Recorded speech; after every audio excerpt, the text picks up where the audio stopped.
जय श्री राम मित्रों, मैं ज्योतिष आचार्य सचिन। आज फिर एक विषय पे हम धार्मिक चर्चा करने वाले हैं। तो आज हम बात करेंगे वास्तु से संबंधित हमारे घर में ऐसी कुछ चीज़ें हैं जो निगेटिविटी को बढ़ाने वाली होती हैं। तो वो कौन सी चीज़ें हैं आज हम सुनेंगे और जानेंगे। तो सबसे पहले हम बात करेंगे कि घर हमारे यदि वास्तु अनुसार बना है तो बहुत अच्छी बात है, लेकिन जो घर की चीज़ें हैं वो भी वास्तु अनुसार होने के बावजूद भी निगेटिविटी को बढ़ाने वाली है। ध्यान देंगे, पहली चीज है हमारे घर की तिजोरी और हमारा पर्स वॉलेट जो हम लेकर के साथ चलते हैं। तो ध्यान देंगे कि इन दोनों चीजों को कभी भी हमें खाली नहीं रखना चाहिए।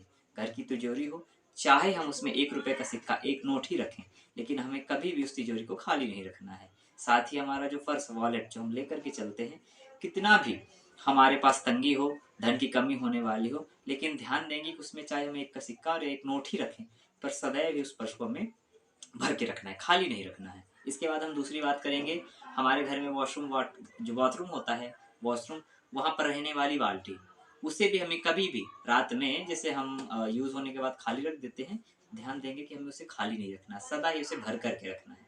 दिन हो या रात, बाल्टी हमें एक बाल्टी भर करके रखनी है। तीसरी बात करेंगे, हमारे किचन में यूज़ होने वाले मसालों के डिब्बे, अन्न के डिब्बे आदि, ठीक है, अन्न भंडार आदि, उस अन्न भंडार को भी हमें कभी खाली नहीं रखना है। आज का आधुनिक युग है, लोग बाहर से अन्न को खरीद लेते हैं, तो ठीक है, जैसा भी है, लेकिन हमें घर में जो हमारे घर के मसालों के डिब्बे, किचन में मसालों के डिब्बे हैं और जो अन्न के डिब्बे हैं, उनमें चाहे हम थोड़े से अन्न के दाने, ठीक है, अन्न के दानों को फिर भर करके रखेंगे, कभी भी हमें खाली डब्बे नहीं रखना है।